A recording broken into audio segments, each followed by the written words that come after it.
Mesdames et messieurs, bienvenue à vous. Nous sommes très heureux de vous retrouver pour un nouveau numéro de Vox Live, cette émission qui parle de l'actualité africaine avec des Africains. Où va Doumbia? Où va le général Doumbia?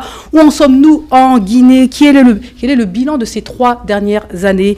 Le renversement d'Alpha Condé, tant applaudi par le peuple en 2021, a-t-il finalement répondu aux attentes de la Guinée, et notamment du peuple guinéen? On en parle aujourd'hui sur le plateau de Vox Live avec nos invités. Bienvenue à vous. Donc, je vous accueille, monsieur Bathily. Donc, vous êtes président, vous êtes initiateur du Haut Conseil des Sénégalais de l'extérieur. Bienvenue à vous. Vous Bonjour. Portez fièrement le drapeau du Sénégal. Bonjour.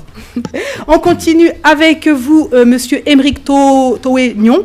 Donc, vous êtes journaliste. C'est toujours un plaisir de vous recevoir sur le plateau de Vox Live. Et on continue avec notre nouvel invité. Il s'appelle Wilfried Ekanga. Vous êtes militant du MRC, à savoir le mouvement pour la renaissance du Cameroun. Tout à fait. Bienvenue Bonjour. à vous, c'est un Merci. plaisir. Merci Aujourd'hui, de l'invitation. nous allons ni au Cameroun, ni au Bénin, ni au Sénégal, mais où? Eh bien, en Guinée. On en parle dans un instant. Où va Doumbia? N'hésitez pas à nous envoyer vos messages. On les lit sur YouTube et à regarder, bien sûr, la chaîne et à venir éventuellement sur le plateau pour en discuter. On parle de tout sur le plateau, tout ce qui concerne l'Afrique. Alors, avant d'entamer le sujet, eh bien, on va commencer par parler de la CEDEAO. C'est très important. Le sommet de la CEDEAO a eu lieu la semaine dernière. Quelques jours après le sommet de l'AES, coïncidence? Surprise. Belle coïncidence en tout cas. Surprise, parce que on n'a pas senti passer quand même. Oui. À part que le discours final du président de la République du Sénégal, qui parle de réconciliation, et qu'on a nommé médiateur pour voir, il a déjà entamé des voyages lors de sa prise de pouvoir. Donc là, on attend de voir. Donc, Bien mais sûr. quand même, 2 sommets coïncidents. Coïncidence ou c'était calculé ou en tout cas c'était un bon calcul? Pour moi, c'était calculé, Ah, c'était calculé, ok, très de bien. mon point de vue. D'accord. Parce que le samedi, on a l'AES, le dimanche, on a la CEDEAO. Donc, C'est un peu surprise quand même, de mon point de vue. Wilfried Ekanga, alors qu'en pensez-vous? Coïncidence, belle coïncidence ou tout simplement pur hasard? Ce n'est pas un hasard du tout. Évidemment que c'était calculé pour donner de la résonance à un événement qu'on organise. Il est de bon ton de le fixer à la même date plus ou moins qu'un événement contraire.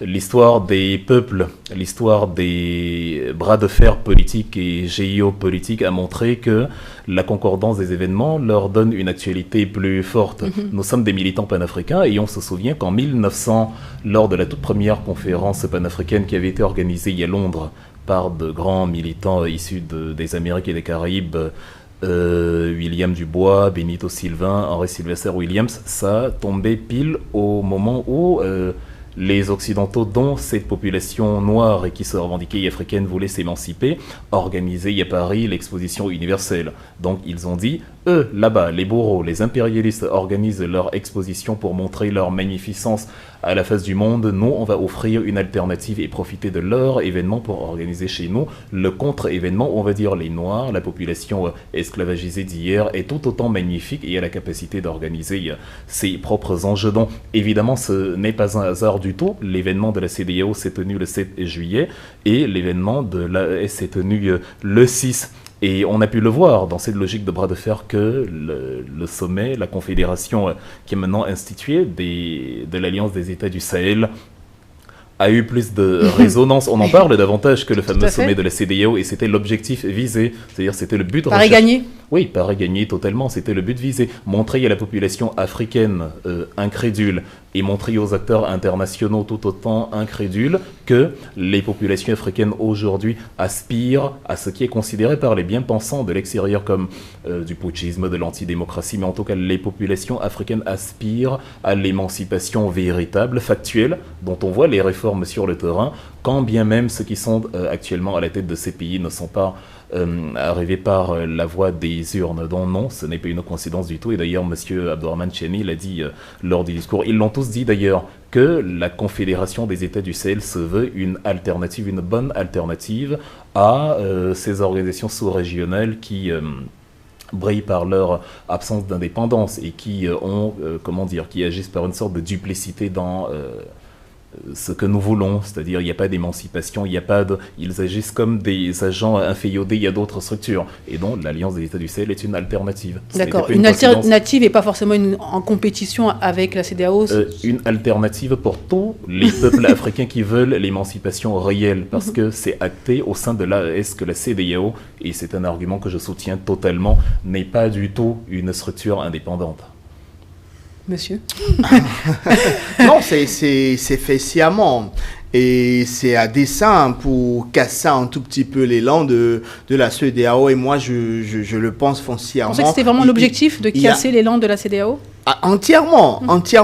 Il y a deux puissances en réalité qui se battent sur le continent. Il faut pouvoir le dire. Si de l'autre côté, on parle souveraineté, discours souverainiste, en réalité, c'est un courant, c'est une politique qui a été pensée et menée, dont la communication a été ficelée depuis très longtemps et qui est en train de se dérouler aujourd'hui en Afrique.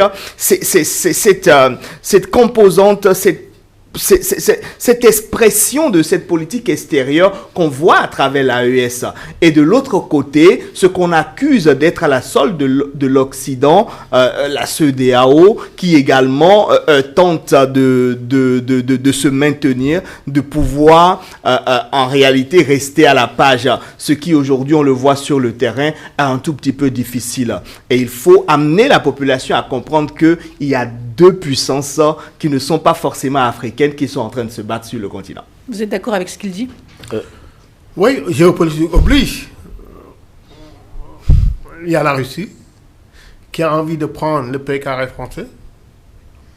Il y a la France, avec ses alliés de l'OTAN, qui veut rester sur le continent parce qu'on sait que le continent est un des greniers mondial. Donc ça dit que si la France réussit à rester dans ce pays carré, mais ça dépendra aussi du peuple africain, parce qu'actuellement le peuple africain a choisi l'autonomie et l'aspect souverainiste. Donc la Russie, pour pouvoir s'imposer en Afrique, il est obligé de se brancher sur cette locomotive de souverainisme.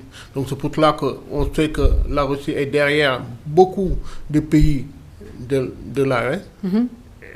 Avec des accords militaires, parce que là maintenant, la majeure partie des armes qui ont été fournies au Mali, au Burkina Faso... Oui, quoi qu'il en soit, ce n'est pas les seuls pays que la Russie est premier exportateur d'armes sur le continent africain. Mais là c'était intéressant. Pourquoi c'était intéressant? Guinée, parce que c'est le discours où les pays de l'AES ont sorti en première, disant que la France est là depuis 1960, même avant. Ils ne nous ont pas aidés à résoudre les problèmes djihadistes, alors que la Russie est prête à nous fournir en armes, en munitions, en instituteurs pour pouvoir nous aider dans cette dynamique-là. Donc c'est pour cela qu'on se dit qu'actuellement, la géopolitique mondiale se joue en Afrique. Wilfried Ekanga, est-ce que vous êtes d'accord? Est-ce qu'à travers ces sommets, à travers ces deux instances, ces deux puissances étrangères qui s'affrontent? Oui, en tout cas, deux puissances étrangères s'affrontent. Par contre, dit comme ça, je préférais le formuler autrement. Du point de vue des peuples africains, il y a une structure qui obéit, qui accepte le diktat extérieur, et une structure qui veut définir elle-même les règles de sa coopération avec l'extérieur. Il y a l'AES qui dit, si la Russie, si l'offre géopolitique, économique, géostratégique de la Russie m'assure en même temps un gain certain, évidemment, je vais coopérer avec la Russie. Si l'offre que la France même, la puissance tutélaire d'hier, apporte, présente des avantages par rapport à ce que c'était autrefois, évidemment, je vais coopérer avec la France. Ils n'ont jamais dit qu'ils fermaient la porte aux pays occidentaux. Ils ne veulent pas la coopération impériale. Enfin, ils veulent la coopération, ils ne veulent pas l'inféodation impérialiste, c'est de ça qu'il est question. Du point de vue de l'AES, on parle de la mutualisation des moyens et de la défense réciproque. Pendant que la CEDEAO, elle, a brillé plutôt par sa célérité dans la volonté d'intervenir sur ordre d'autrui, sur un ordre venu de l'extérieur de nos frontières, la volonté d'intervenir militairement dans l'un de nos pays pour... Il faut noter que ce n'est pas la première fois que la CEDEAO intervient dans un pays pour pouvoir restaurer la démocratie.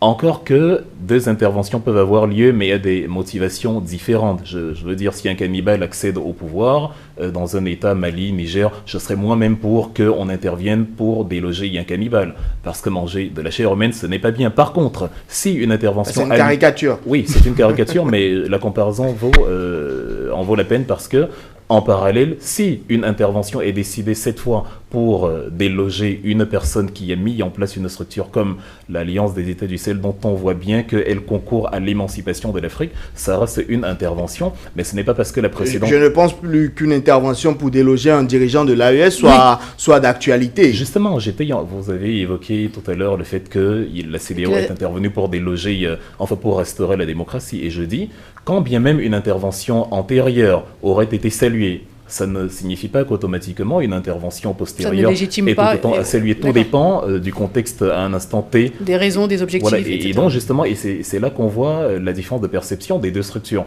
Pour la CEDEAO, on est prêt à intervenir, à nous faire du mal et à tuer les nôtres pour les beaux yeux des puissances envers lesquelles nous sommes conformes, pendant que pour l'AES, il est désormais hors de question que les Africains se fassent la guerre parce que des entités externes l'ont décidé. C'est ces différences de vision-là que je préfère que nous mettions en exergue en disant il y a d'une part des Africains qui veulent définir par eux-mêmes comment ils vont s'auto-gérer, la fameuse autodétermination. Il y a justement de l'autre côté une entité, la CEDEAO, qui, même si elle ne le dit pas, même si elle fait semblant de ne pas le faire, qui a une facilité plus accrue à se faire du mal à elle-même parce que l'autre, qui ne lui demande jamais son avis pour ses réalités, mais parce que cet autre-là, avec grand A, lui a dit pour la démocratie, pour la bonne gouvernance, vas-y, interviens en ton propre sein. Moi, je vais dire un petit peu quelque chose qui pourrait être, pour un petit peu faire revenir le débat. La CEDEAO a intervenu pas récemment en Sierra Leone. Quand Samuel Doe et Prince Johnson étaient en train de faire la guerre, c'est la CEDEAO qui a intervenu. Là, on a applaudi. Il s'agissait de pacifier une zone déjà conflictuelle. Non, ça dit que c'était la CEDEAO qui a intervenu, c'était des militaires sénégalais qui étaient partis, et ce n'était pas des gars de l'ONU. Oui. Donc ça dit que c'est eux qui se sont battus avec des Sierra-Léonais pour amener la paix. Donc ça dit que la difficulté qu'on a actuellement, c'est la perception que certains Africains ont au niveau de la CEDEAO. On est d'accord que la CEDEAO est obsolète. Il faut redynamiser les choses, voilà. Je pense. Ouais. Le problème du Mali, tout le monde est d'accord que la CEDEAO ne devait pas attendre que la France intervienne pour pouvoir venir aider la CEDEAO, venir aider le Mali. Tout le monde, tous les membres de la CEDEAO étaient d'accord de ce côté-là. Et on prétend beaucoup que la CEDEAO a fait ceci, la CEDEAO a fait cela. Nous, ce qu'on n'est pas d'accord de la CEDEAO, c'est cet aspect d'attente. Mais la CEDEAO a fait de bonnes choses comme il a fait de mauvaises choses. Nous, ce qu'on attend de la CEDEAO, c'est la refondation de ces textes. Parce que malheureusement, ces textes, la majeure partie de ces textes sont obsolètes et on attend toujours le mandat de l'ONU pour pouvoir intervenir. Maintenant, ce qu'on veut de la CEDEAO, c'est qu'il est capable intérieurement de prendre des décisions sans pour autant attendre des mandats de l'ONU. La difficulté de la CEDEAO, c'est que c'est les textes qu'il a actuellement, c'est des textes obsolètes. Donc maintenant, il faut travailler sur les textes pour pouvoir, parce que c'est une organisation sous-régionale.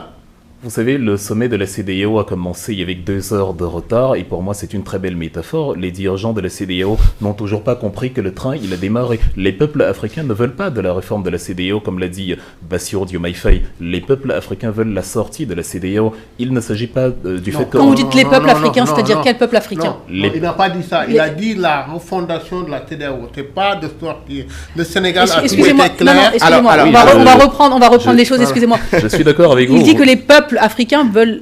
oui, la refondation. Oui, la jeunesse africaine, y compris... Veulent l'arrêt, la disparition de la CEDEAO. C'est une frange de la jeunesse africaine. Une frange non négligeable, une frange énorme. Elle réalise que les dirigeants sont en retard par rapport à l'actualité du monde, par rapport à la nécessité que l'Afrique présente actuellement pour son émergence. Il n'est plus question, comme l'a dit Diomaye Faye justement, de réformer ou de refonder la CEDEAO, de la débarrasser des clichés qui donnent l'impression qu'elle est à l'extérieur. Oui, il est question, justement, mais je dis, il se trompe, il est question de créer une structure, mais entièrement africaine, et au moins, l'AES est une structure qui, sous nos yeux... Donc, qu'est-ce que vous préconisez écouter Monsieur Wilfried. Donc Diomaye Faye, donc il a dit, il a pris la parole, hein, il a fait un discours en disant comme quoi il fallait que les 3 pays de l'AES reviennent encore une fois ça n'arrivera jamais. dans la CEDEAO, qu'il va falloir travailler ensemble, que tout le monde est important, que les peuples sont frères, etc., etc. Donc il a beaucoup parlé, donc il réitère finalement ses propos lorsqu'il a été au Mali, lorsqu'il a visité ces différents pays. Donc il y croit encore alors. Le discours le sujet de l'AES est revenu largement au niveau du 65e sommet de la CEDEAO. C'est normal. Bien sûr, c'est l'actualité. C'est l'actualité.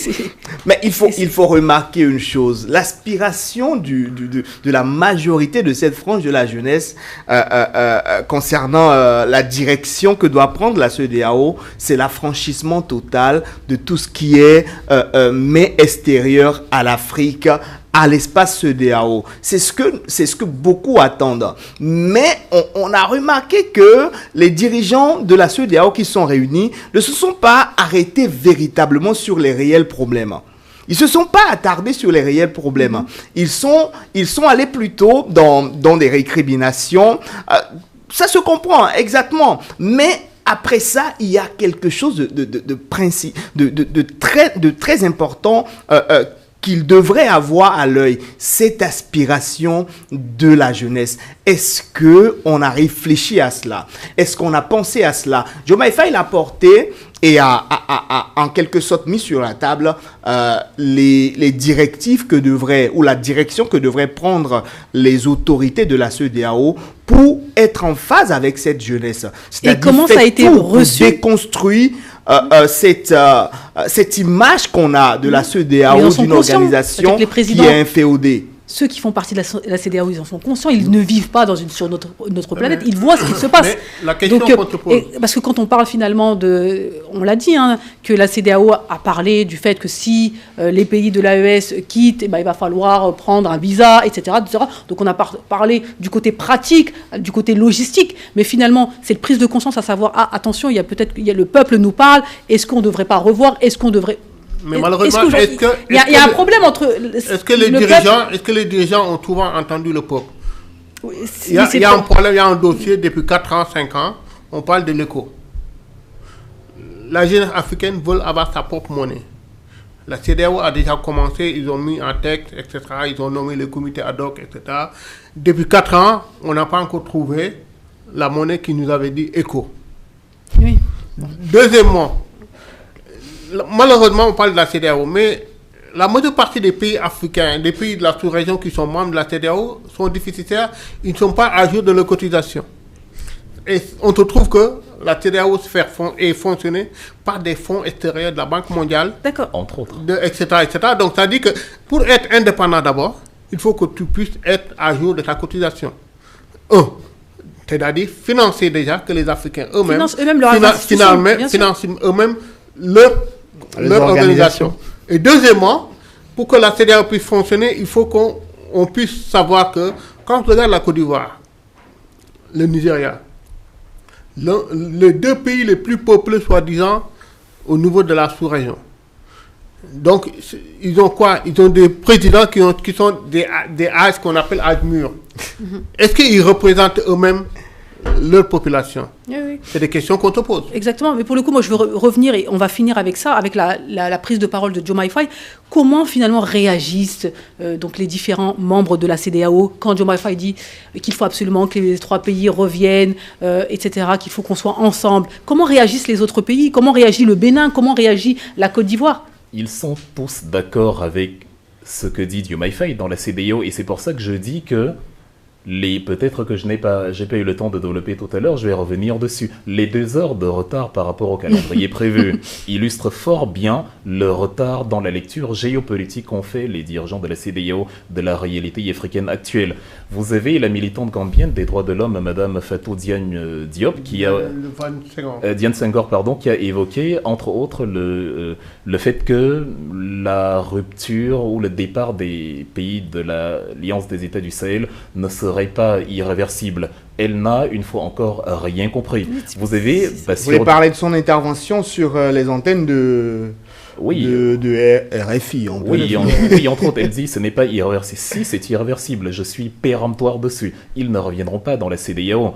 Vous avez Diomaye Faye qui dit que voilà, il faut justement, il l'a toujours dit d'ailleurs, il s'est présenté en médiateur, en facilitateur, mais il avait déjà pris parti. C'est la première fois qu'on voit facilitateur qui ne met pas les deux opinions sur la même échelle, qui, tout en étant facilitateur ou médiateur sur le papier, choisit son camp et dit à ceux qui sont partis aux dissidents, revenez dans notre escarcelle. Or, les deux arguments qui ont été évoqués tout à l'heure sont les principaux griefs que le peuple a en l'encontre de la CEDEAO. L'incapacité à se financer elle-même, évidemment, ça ne vous assure pas du tout une indépendance, c'est l'exact contraire.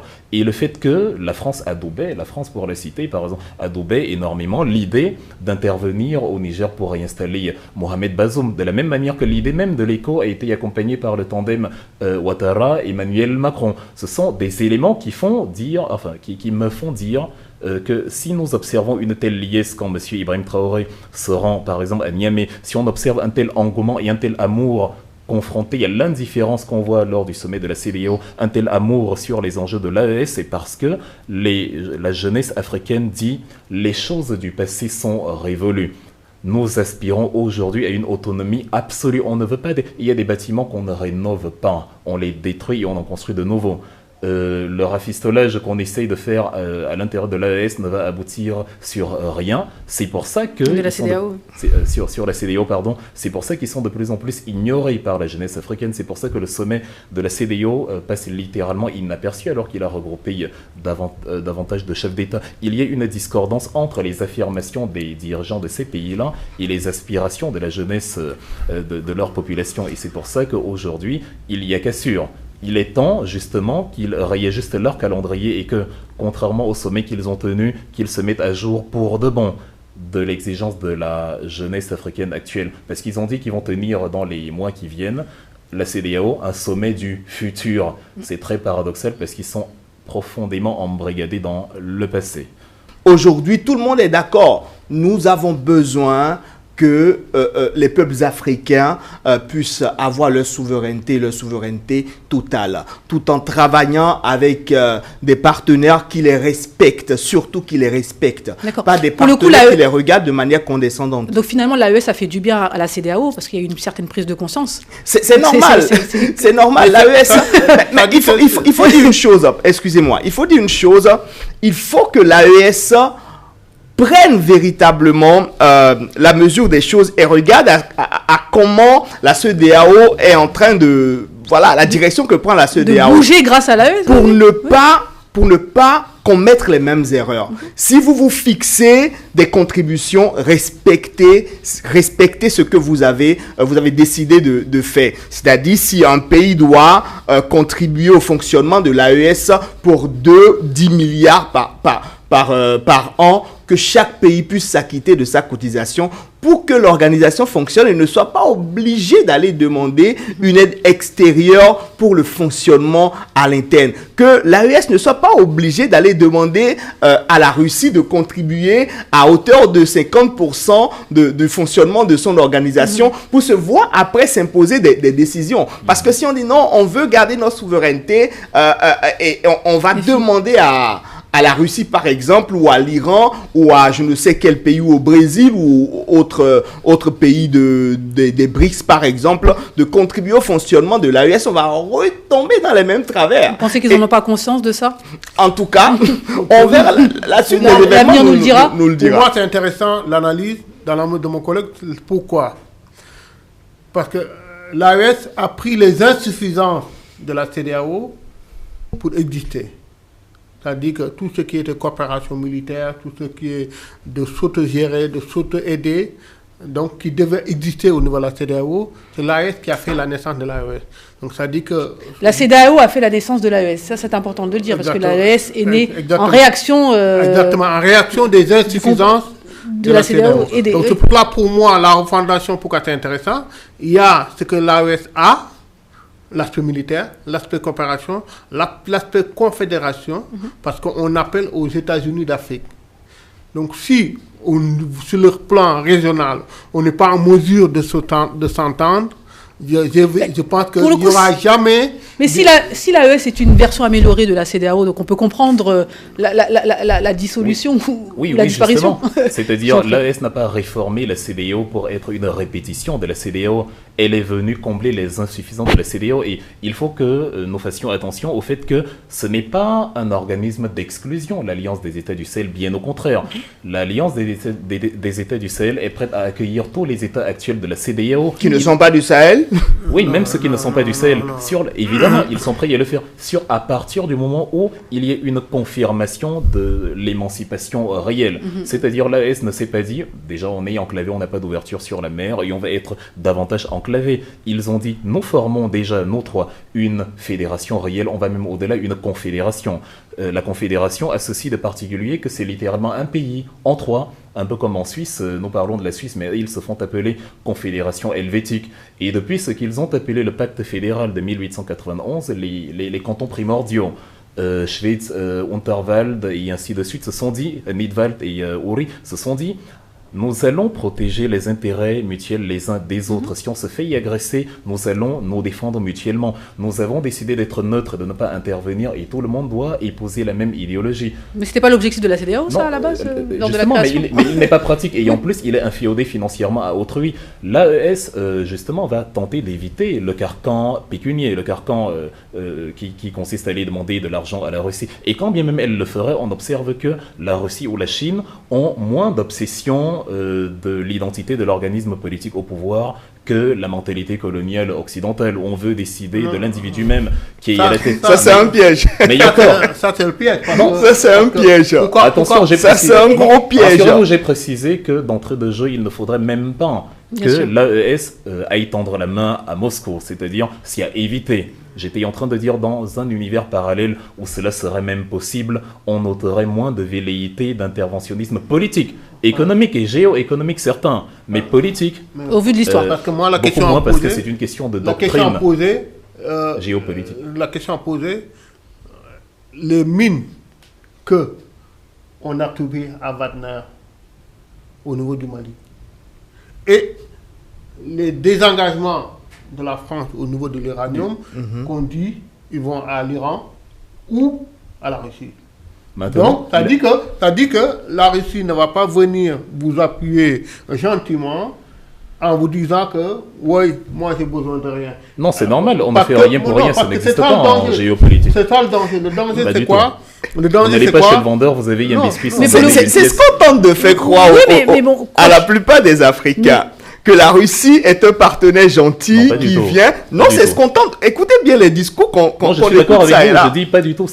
Ils ne sont pas gentils. C'est de la coopération et le plus malin essaye de tirer son épingle du jeu. Le problème, c'est que cette jeunesse africaine pense que, vu les discours qu'elle entend, que non, la Russie c'est un partenaire vertueux qui n'a colonisé personne, altruiste. Alors que, écoutez-moi très bien, alors que cette situation orchestrée aujourd'hui, ce qui se passe actuellement, les soulèvements pour les drapeaux russes qui circulent partout, ça a été préparé depuis des dizaines d'années. Et aujourd'hui, on voit un plan qui s'est exécuté tranquillement dans la sous-région. Et je dis, c'est pas mauvais que nous, peuple africains, nous voulions notre souveraineté. Ce n'est pas du tout mauvais. Mais il faut qu'on fasse très attention dans la démarche. Et c'est ça, moi, ce que je soutiens. Il faut que les peuples de l'AES fassent très attention. Qu'on n'aille pas sur un terrain où on enlève le biberon à 1 mètre ou le fouet à 1 mètre pour le donner à quand on parle de souveraineté, on parle de vraie souveraineté. Ça Tonko l'avait bien dit, bien cité en France 24. Pour dire que le Sénégal ne va pas quitter la France pour aller émotionnellement vers la Russie. Donc elle fait quoi finalement le Sénégal? Le Sénégal, nous on est clair. Nous ce qu'on veut, c'est un discours de gagnant-gagnant. C'est ce que dit l'AES aussi. Non, l'AES a connu la Russie après le Sénégal. Les premiers partenaires de la Russie en Afrique, c'est le Sénégal et l'Afrique du Sud. Donc, mais ce que vous dites, c'est-à-dire que nous, ce qu'on veut, c'est si la France nous offre quelque chose où le peuple sénégalais se voit égal, on prend. Si la Russie nous propose la même chose, parce que l'avantage du Sénégal, la majeure partie, il y a des officiers sénégalais qui sont formés en Russie. Il y a des informaticiens, des techniciens qui sont formés à la Russie. Comme ils sont formés aux États-Unis, comme ils sont formés... Mais est-ce que l'AES dit le contraire? Justement, l'AES ne dit pas le contraire. Vous avez écouté il y a quelque temps l'activiste Kémy Séba qui a précisé que dans l'éventualité où la Russie adopterait le même comportement que la France, l'animosité avec la Russie serait la même. On aspire à une coopération où nous savons que celui qui vient intervenir, enfin qui vient nous rendre service, va demander une contrepartie. C'est d'ailleurs la règle. Comme je le disais tout à l'heure, vous n'entrez pas dans un supermarché, vous prenez un yaourt et vous ne laissez aucun billet, aucune pièce derrière vous. Non, vous prenez votre yaourt et vous payez. Donc quand la Russie vient exécuter, je sais pas, vos demandes, quand elle vient vous rendre service entre guillemets, forcément vous allez devoir céder quelque chose. Maintenant, ce n'est pas à la Russie d'être gentille avec l'AES. Si à l'AES de déterminer les clauses de la coopération, de ne pas accepter qu'il y ait, un assujettissement économique de l'ordre de, comme on le voit avec les coopérations actuelles, 58%, 60%, et l'État local n'a que la majorité, enfin, est en minorité, parce que lors de la prise des décisions, ça vaut des avantages. Il y a d'ailleurs un exemple très intéressant au Sénégal avec le saoudien Aqua Power pour le dessalement de l'eau de mer, où le premier ministre, le ministre de l'eau du Sénégal, M. Tidiane Dièye, a dit le président Bassirou Diomaye Faye annonce à l'Arabie Saoudite que l'accord ne sera pas reconduit parce que les clauses présentées ne nous avantagent pas. Vous dites que c'est 400 000 mètres cubes d'eau par jour, mais la population sénégalaise croît rapidement, donc dans 2-3 ans, les besoins seront bien en deçà de la population, donc ça ne nous arrange pas, et en plus, si assez faramine... On doit payer 20 à 40 milliards. Exactement, si assez faramine, donc voilà, 20 à 40 milliards de francs CFA, ça ne nous arrange pas, et donc on va essayer de renégocier avec de nouveaux partenaires. C'est ce que font, c'est ce qu'entendent faire les dirigeants de l'AES, aussi bien avec la Russie, avec la France, et j'appelle cela des critères de convergence. C'est des éléments sur lesquels l'AES, le Sénégal, peuvent se retrouver, et moi je recommanderais à Diomaye Faye d'analyser les points de convergence et de ne pas se dire par la suite que est-ce qu'il ne serait pas avantageux, en plus de ces points de convergence, de bénéficier de la libre circulation déjà en cours dans la CEDEAO, mais désormais avec les États de l'AES dans une structure qui a été créée par les Africains. Dernier point, ensuite on passe à la deuxième partie de cette émission. Est-ce qu'on peut faire partie à la fois de l'AES et de la CEDEAO? Non. Non, normalement, oui. On peut dire comme que mon collègue tout à l'heure prenait l'exemple de la Suisse. On peut profiter du libre-échange, de la libre circulation. C'est pour là que je parle de la Suisse. La Suisse est une confédération et membre associé de l'Union européenne. Je pense que cela dépend des textes de l'AES. Si les textes de l'AES le permettent, c'est possible. Et Wilfried? Alors, est-ce que la CEDEAO peut coopérer avec l'AES? Oui, c'est possible. Est-ce qu'ils peuvent avoir des logiques de travail mutuelles pour des buts ponctuels ou pour des buts précis? Oui. Est-ce qu'on peut faire partie de la CEDEAO? Est-ce que le Sénégal peut être à la fois dans la CEDEAO et dans l'AES, par exemple? Non, pas du tout. Le Sénégal peut coopérer à l'intérieur de la CEDEAO avec l'AES. Ce serait d'ailleurs le moindre mal. Dans l'un de ces rares moments de lucidité, sur le discours, Bassirou Diomaye Faye dit que si, à échéance courte, la rupture est actée, nous allons l'accepter avec les conséquences que ça entraîne. Donc c'est une façon de dire, les conséquences peuvent être évidemment positives également. C'est-à-dire, si nous nous rendons compte que l'AES a définitivement claqué la porte, nous allons voir comment on peut coexister. Faire partie des deux ensemble, non. Et ce n'est pas vraiment comparé avec la Suisse, parce que la Suisse, même si elle ne fait pas partie de l'Union européenne, elle fait partie de ce que j'ai l'habitude d'appeler, de ce qu'ils appellent d'ailleurs là-bas, si un pays germanophone, la Wertegemeinschaft, la communauté des valeurs. On n'est pas juridiquement à l'intérieur de l'Union européenne, mais idéologiquement, historiquement, on partage plus ou moins la même vision du monde. Et on n'est pas divisé par une crainte de l'un d'entre nous d'être le suppôt d'une puissance externe qui viendrait y déstabiliser. Donc c'est plus facile ici par rapport au contexte africain où les dirigeants de l'AES auraient en leur sein des membres de la CEDEAO dans lesquels les clauses ne sont pas tout à fait les mêmes, notamment sur l'intervention extérieure. Parce que le point focal du désamour définitif sur la question de la CEDEAO vient du Niger, de la question Mohamed Bazoum. Très bien, on va conclure sur ce point-là, en tout cas, sur des suppositions. Mesdames et messieurs, vous êtes sur Vox Live. Courte pause et puis on revient. Mesdames et messieurs, de retour sur le plateau de Vox Live, cette émission qui décrypte l'actualité avec nos invités. On continue avec cette deuxième partie où on s'intéresse à la Guinée. La question, où va le général Doumbouya ? Et oui, c'est la question qu'on se pose. Donc moi, ce que je vous propose pour vraiment parler de ce sujet, c'est un petit magnéto et puis on revient. Allez, c'est parti, on regarde et on revient. Alors que la transition militaire tire officiellement à sa fin en Guinée, des manœuvres sont en cours pour procéder à une éventuelle prorogation. Une prorogation qui est loin de faire l'unanimité. Après les partis politiques de l'opposition, c'est au tour des organisations de la société civile de monter au créneau pour dénoncer toute tentative de prolongation de la transition militaire. Le Front national pour la défense de la Constitution, le FNDC, entend tout mettre en œuvre pour s'opposer à une prolongation de la durée de la transition. Le FNDC, qui rassemble plusieurs partis politiques, des acteurs de la société civile et des syndicats, était face à la presse guinéenne. Son responsable des opérations et porte-parole a décliné les actions qui seront mises en place pour s'opposer à une prolongation de la transition militaire. Au nom du FNDC, que nous nous opposerons fermement à toute idée de glissement ou de prolongation de la transition par tous les moyens légaux, y compris les manifestations dans les rues et sur les places publiques, sur toute l'étendue du territoire national. Le FNDC lance une consultation ouverte avec les forces vives de la nation, sans exception, les partis politiques, les organisations de la société civile, les organisations syndicales, les organisations de presse, les journalistes, les citoyens engagés, pour qu'ensemble, nous puissions barrer la route aux sirènes prorogationnistes de cette transition.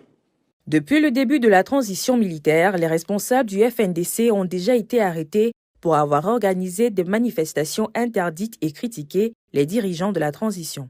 Le Front national pour la défense de la Constitution compte sur la bonne foi du président Mamadi Doumbouya pour respecter son engagement de restituer le pouvoir aux civils le 31 décembre 2024. Le président de la transition a l'occasion de rassurer les Guinéens en ayant le courage et l'audace de dialoguer avec les forces vives de la nation pour qu'ensemble nous puissions sauver la transition en cours.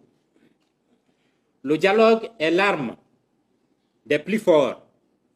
Il permet d'entretenir la paix et la cohésion sociale. Il permet également d'obtenir des solutions et des perspectives qu'on ne peut obtenir dans l'unilatéralisme, la force, le mépris, l'arrogance et l'exclusion. Si la fin de la transition est prévue pour le mois de décembre prochain, la Guinée accuse un gros retard dans la mise en œuvre du chronogramme de transition. Jusqu'ici, un référendum constitutionnel n'a pas encore été organisé pour adopter la nouvelle constitution. Il n'existe pas de commission électorale indépendante, encore moins de nouveau code électoral. Un ensemble de faits qui pourraient justifier, selon le Premier ministre Amadou Ba Ouri, la prolongation de la transition militaire. Une situation qui pourrait plonger le pays dans une nouvelle crise politique. Voilà, de retour sur le plateau de Vox Live, les choses sont posées, le magnéto est très clair et très explicite, ça chauffe en Guinée, des élections en principe au 31 décembre, le pouvoir devait être restitué au peuple, possible, pas possible. Vous en pensez quoi? Apparemment, la FNDC, donc, qui est en train de se mobiliser pour récupérer le pouvoir d'une manière ou d'une autre. Alors, je vais prendre la parole. Bon. Alors, le général Doumbouya est arrivé comme un homme salvateur, un sauveur du peuple. Il a été applaudi par une grande majorité de la population guinéenne.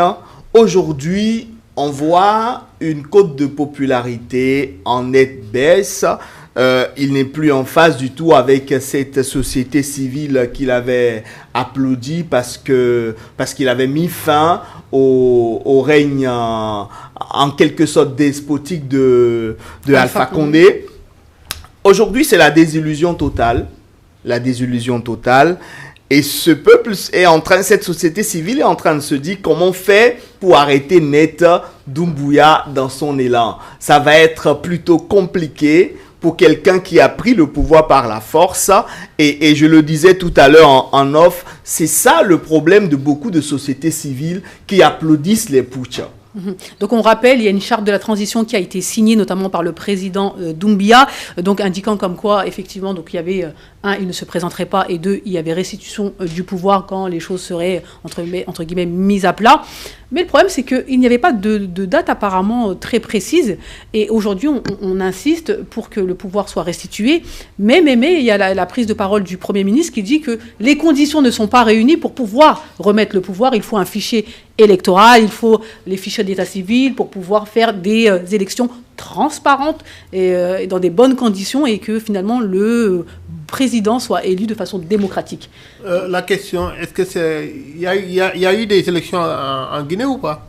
Il y a déjà eu plusieurs élections en Guinée. Mais en fait, ils disent qu'ils ne veulent pas retomber dans tout ça, c'est-à-dire qu'il faut mettre en place un fichier d'état civil pour avoir un fichier électoral correct, pour ensuite organiser donc référendum, élection présidentielle. Donc, ça dit que déjà, si on revient pas en arrière, le problème a été dû parce qu'on a dit Séli a gagné les élections et Alpha n'a pas voulu accepter les résultats. Donc, ça veut dire qu'en Guinée, il y a bien un fichier électoral. Bien sûr, personne n'a dit le contraire. Donc, ça dit qu'il y a bien un fichier électoral. Pourquoi de ne pas organiser les élections avec le fichier existant? Le fichier existant ou de l'améliorer. Donc, ça dit que c'est toujours, on peut dire, c'est l'alibi ou le pourtour que nos dirigeants africains utilisent souvent au Sénégal, en Guinée et ailleurs pour pouvoir un peu pousser les élections. Doumbouya, la question qu'on te pose, il y a beaucoup de no-dits. Le no-dit, c'est quoi? Pendant sa prise de pouvoir, il y a eu des morts. Et jusqu'à présent, on ne sait pas qui sont morts, où ils sont morts. On ne sait pas. Donc, on était content de voir Alpha partir, nous, Sénégalais, parce qu'on était un peu en difficulté avec Alpha. Parce qu'il y a eu beaucoup de qui, malgré que c'est le Sénégal, par histoire, qui l'a aidé, parce que quand il y a eu Alpha Condé, qui avait besoin de prendre le pouvoir, il y avait Lassana Condé qui était là, qui voulait un petit peu l'assassiner. Il s'est refusé au niveau de l'ambassade du Sénégal.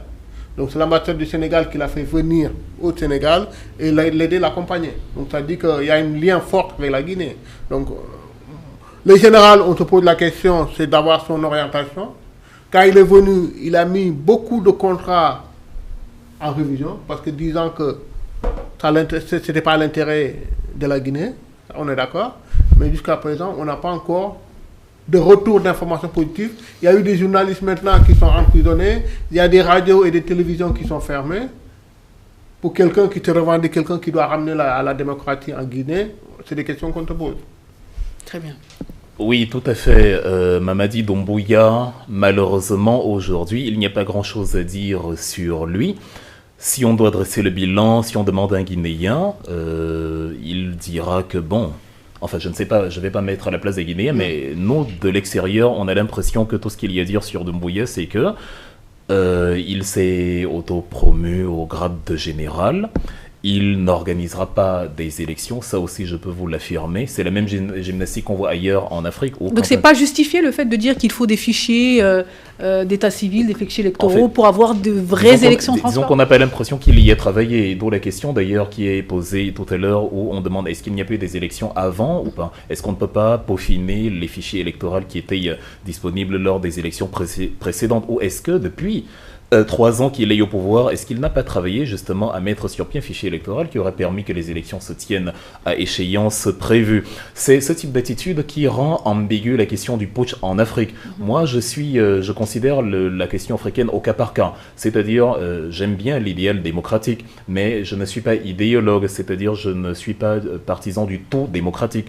Je considère qu'un président élu peut très bien faire du mal à son peuple. On l'a vu avec Macky Sall qui a enfermé ceux qui sont actuellement au pouvoir, et qu'un président putschiste, à l'image de Sankara, peut tout autant apporter la prospérité à son peuple. Et je dis, ce qui peut donner du grain à moudre, ce qui peut donner de la force à un président qui est arrivé au pouvoir par coup d'État, c'est s'il peut présenter un bilan économique conséquent, parce que les peuples aspirent à un niveau de vie agréable. Est-ce que sur le plan du chômage, les Guinéens se portent bien? La Guinée est un pays très riche en termes de ressources.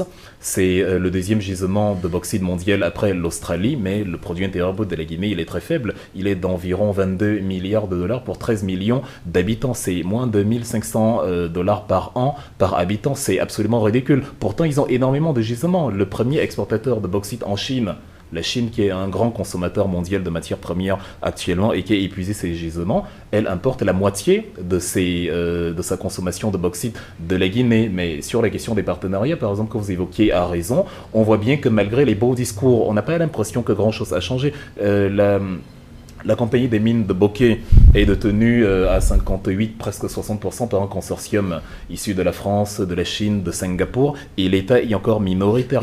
Parce qu'il n'y a pas longtemps, il y a eu la prise de parole du Premier ministre, M. Bahouri, qui expliquait de façon très pédagogue comment la Guinée mettait en œuvre tout le nécessaire pour qu'il y ait des élections, pour qu'il y ait ce dialogue national, pour que les choses soient mises à plat, pour pouvoir en faire en sorte qu'on ait une Guinée apaisée. Vous y croyez pas? Ce que je veux dire, c'est que avant la question électorale, si vous donnez la prospérité au peuple, vous verrez le Qatar, Singapour, l'Arabie Saoudite ou même les couronnes de Scandinavie, vous allez vous rendre compte que les peuples là-bas ne remettent pas en question leur couronne, quand bien même elles seraient là uniquement à titre symbolique. Mais justement, elles coûtent de l'argent à la République. Mais elles ne sont pas remises en question parce que sur d'autres secteurs, les peuples ont une prospérité relative. C'est ce sur quoi mise, par exemple, pour nous, avec le sujet qu'on avait tout à l'heure, les dirigeants de l'AES qui veulent surfer sur le fait que nous apportons la défense africaine à nos peuples, nous apportons sur le long terme une sécurité économique et à partir de là, nous ne voulons pas que vous nous parliez de démocratie. Mais dès l'instant où ces mécanismes ne sont pas visibles, on voit bien qu'avec Doumbouya, il n'y a même pas l'idée de rejoindre l'Alliance des États du Sahel et on se demande pourquoi. Évidemment, son bilan familial tel qu'il est, pose la question fort légitimement. Mais vous l'expliquez comment pour cela? Parce que c'est vrai qu'on aurait pu penser que Doumbouya rejoindrait... oui, ça veut dire qu'il n'y avait pas d'idéologie derrière, ça veut dire que lui, il a fait le coup d'État pour le coup d'État, et ça, je le condamne, c'est totalement absurde. Il faut présenter quelque chose, c'est bien beau d'avoir chassé Alpha Condé, c'est bien beau d'avoir dit il n'obéit pas à l'idéal démocratique, il piétine le peuple guinéen, mais si par la suite on fait pareil, sans présenter en guise d'alternative des points positifs sur le plan sur le plan économique, sur le plan de l'emploi, ou même sur le plan de la défense mutuelle africaine, dans les paradigmes internationaux, parce que lui, c'est vide sur toutes les cases. Et à partir de là, on a en face de soi quelqu'un qui a donc voulu prendre le pouvoir pour le tapis rouge et voilà, les parures du pouvoir. Ça, c'est absolument condamnable, c'est incompréhensible. Non. Vous êtes d'accord avec ce qu'il dit? Alors, Doumbouya fait partie de ceux qui ont soutenu les putschistes de l'Afrique de l'Ouest, à savoir les putschistes de l'AES. Oui. Quand les sanctions sont tombées, il fait partie de ceux qui ont dit « Moi, je ne respecte pas les sanctions », étant lui-même déjà, son pays étant déjà sous sanction à l'époque. S'il n'est pas rentré dans l'AES, il a ses raisons peut-être sur le plan des frontières, oui. Il peut y avoir plusieurs raisons qui expliquent cette... du Sahel. Une opacité dans l'explication de sa part. En réalité, le même problème se pose au niveau de l'AES, au niveau de la Guinée. C'est un problème de militaires qui ont pris le pouvoir et qui ne veulent pas organiser des élections, qui disent tout le temps, on n'a pas de fichier électoral, on n'a pas la sécurité pour pouvoir organiser la vérité, les élections. Écoutez, pas...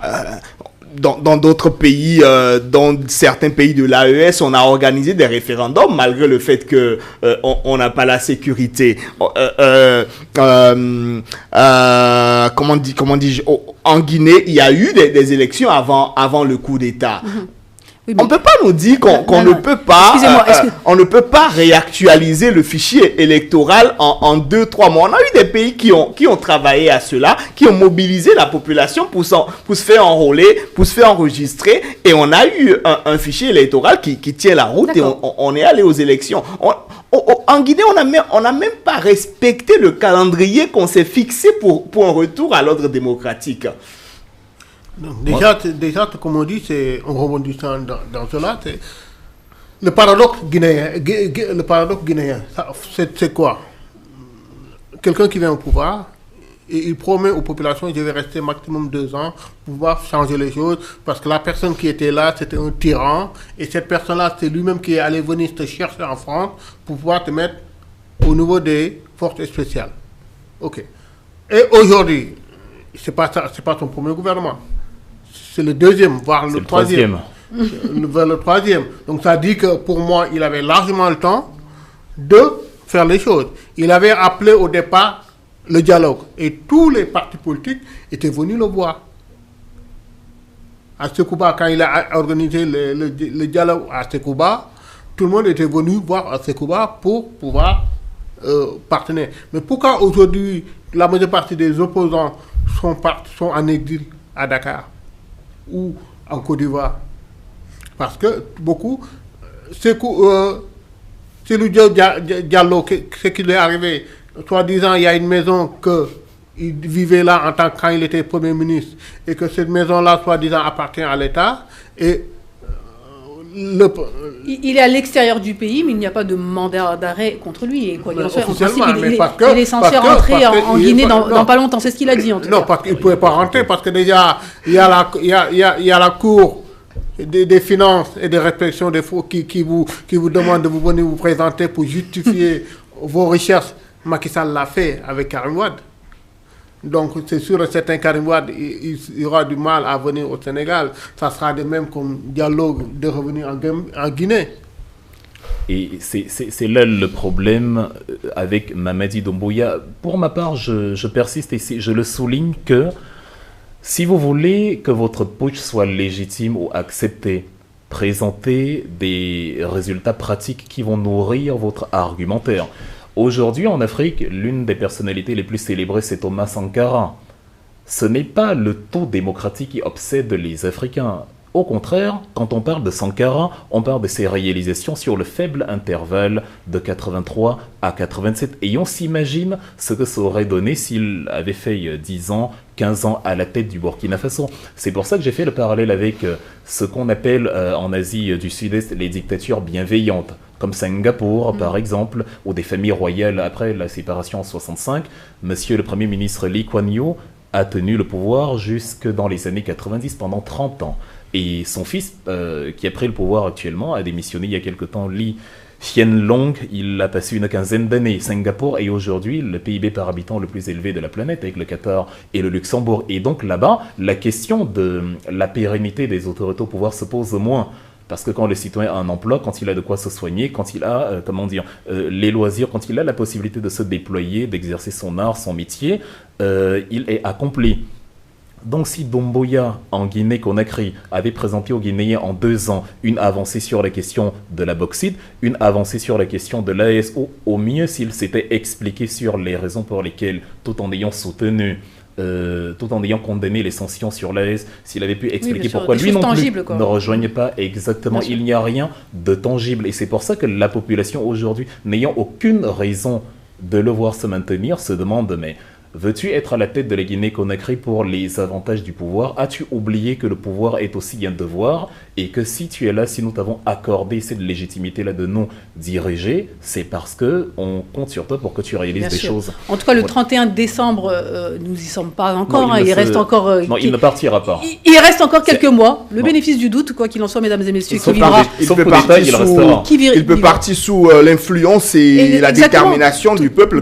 Absolument populaire, coup d'État, mais volonté propre, non. Mais c'est vrai que sa réputation, elle est très entachée. Notamment, on peut quand même parler de l'ex numéro 2, donc Monsieur Koulibaly, Saada Koulibaly, qui a été retrouvé mort. Hein, pourtant, il condamnait la mise en exil de Monsieur Sekouba Konaté, de Monsieur Dadis Kamara, et ainsi de suite. Donc, il reproduit ce qu'il a condamné avant.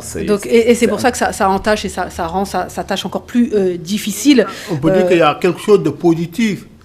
Il y a eu le procès du 29 septembre. Oui, plus ou moins. Je dirais la comédie du 29 septembre. Alors, en tout cas, le Premier ministre, encore une fois, je rappelle, il a pris acte des revendications, notamment de l'opposition. Donc, il est pour un dialogue national. Il est pour la mise en place, donc, ces fichiers nécessaires pour mettre en place des élections. Il est aussi pour le respect des deadlines. Donc, maintenant, comme je l'ai dit, wet end, NC. Exactement. Maintenant, en tout cas, au niveau des relations internationales, ça semble aller plutôt bien avec, entre la Guinée et notamment la France. Donc, il y a eu une rencontre avec... il y a eu une rencontre avec les affaires étrangères. Il y a eu une rencontre aussi avec la Russie. Donc, la Guinée a rencontré... Donc, il y a eu, comment il s'appelle, monsieur... Sergueï Lavrov. Exactement. Sergueï Lavrov qui a rencontré son homologue Kouyaté et le président de la transition en Guinée encore tout récemment pour discuter de la coopération militaire, entre autres. Mais la Guinée n'a été suspendue qu'au niveau de la CEDEAO. Mais tous les instances ailleurs reconnaissent la Guinée. Donc ça veut dire que ça peut nous poser des questions. On voit qu'ils ont le même profil que les États de l'AES. Et eux, ils ont été exclus de toutes les organisations et que la Guinée, on l'a maintenu. Finalement. Ce qui ajoute de l'ambiguïté, il y a un problème qui est déjà énorme. On aurait pu se dire qu'avec la Guinée-Conakry, qui a par exemple sa propre monnaie, une idée de Sékou Touré depuis les années 58, ça aurait été une possibilité pour Doumbouya d'apporter un plus à ce que fabrique l'AES aujourd'hui en disant « J'ai prouvé, malgré tout ce qu'on dit des Africains sur leur incapacité à gérer la monnaie, je ne suis pas certes une économie ultra développée, mais vous non plus, qui êtes sous le franc CFA, on est littéralement au même niveau. Donc, je peux vous montrer comment ça se passe, comment on gère une monnaie. Il vaut mieux être pauvre, c'est Sékou Touré qui le dit d'ailleurs, dans l'autonomie qu'être riche dans l'assujettissement. Et donc, à partir de là, ma pierre apportée à l'édifice de l'AES, ça aurait été un élément concret. Il faut définir exactement le contenu des échanges qu'il y a eu. On attend, il pêche par la carence absolue de mesures concrètes. Monsieur Mamadi Doumbouya, et c'est pour ça que j'ai embrayé sur le volet de la monnaie en disant s'il avait par exemple opéré sur un mécanisme déjà présent qui fait la particularité de son pays en zone francophone en disant au Burkina, au Niger, au Mali, regardez, je suis capable, nous les Africains, on est capable d'avoir notre monnaie propre sans que le pays ne s'effondre, même si ça ne va pas très bien, étant donné que ça ne va pas très bien chez vous non plus, il vaut mieux que ça n'aille pas bien dans la liberté. Donc ça non plus, il ne l'a pas fait. À croire qu'il n'y a même pas pensé, occupé qu'il était à museler les oppositions et à opérer la gymnastique lui permettant de se maintenir au-delà du 31 décembre. Pour l'instant, nous ne sommes pas encore au 31, donc on verra ça, on refera cette émission après le 1er janvier 2025. En tout cas, il y tient sa place dans la CEDEAO. La Guinée est dans la CEDEAO et semble vouloir rester dans la CEDEAO. Il est intelligent pour vous, pour d'autres, il serait peut-être... Il est intelligent de vouloir rester dans la CEDEAO parce qu'il sait que la CEDEAO, il y a un intérêt pour la Guinée. Aujourd'hui, qu'est-ce que la Guinée gagne à rejoindre forcément l'AES, à s'isoler de encore plus qu'elle ne l'était? Non, les Guinéens aspirent à continuer à coopérer avec les autres États de la CEDEAO et moi je pense que la Guinée n'a pas d'intérêt à aller dans l'AES, en tout cas pas tout de suite.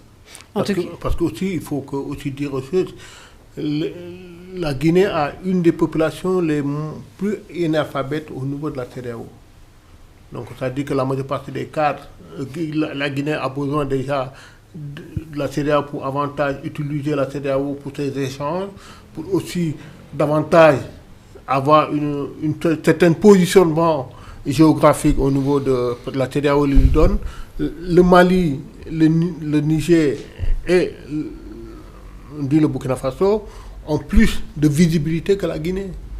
Mais quoi qu'il en soit, aujourd'hui, on pose la question parce que c'est flou. C'est-à-dire que où va Doumbouya, finalement, même son peuple ne le sait pas. Lui-même, est-ce que lui-même le sait? C'est une question qu'on pose. Ne le sait pas. Et d'ailleurs, je ne dirais pas de manière péremptoire qu'il a tout intérêt à rester dans la CEDEAO. À l'intérieur de l'AES, il est assuré en cas d'attaque extérieure de la protection des 3, parce qu'il serait désormais 4. On n'est pas isolé, il y a 4. À l'intérieur de la CEDEAO, il court le risque de ne plus être en odeur de sainteté auprès de ses pairs, qui, comme dans le cas du Niger, approuveraient totalement l'idée du... Autrement dit, ce que vous exposez là, ça veut dire que les forces militaires de l'AES seront mises en place pour protéger les dirigeants de l'AES, un point très, pas forcément le peuple. Non, je parle simplement des textes qui portent création de la charte du Liptako Gourma, de la charte des États de l'AES. Il s'agit d'empêcher une intervention extérieure dans notre pays, ou dans nos pays, pour quelque motif que ce soit. C'est de ça qu'il est question. D'accord, donc d'un côté, vaut mieux qu'il reste dans la CEDEAO, de l'autre côté, pour lui. éventuellement... Je ne dis pas que c'est une bonne idée qu'il reste aux azimuts, j'ai dit pour lui, ce serait pas si désavantageux que ça. De rejoindre l'AES. Très bien, en tout cas, on va terminer sur ces mots-là, mesdames et messieurs. Vous étiez sur Vox Africa pour votre émission Vox Live, cette émission qui décrypte l'actualité. Où va Doumbia? Bonne question, n'hésitez pas à nous dire ce que vous en pensez dans les commentaires. À très bientôt et merci à tous les invités de cette émission. Bye bye.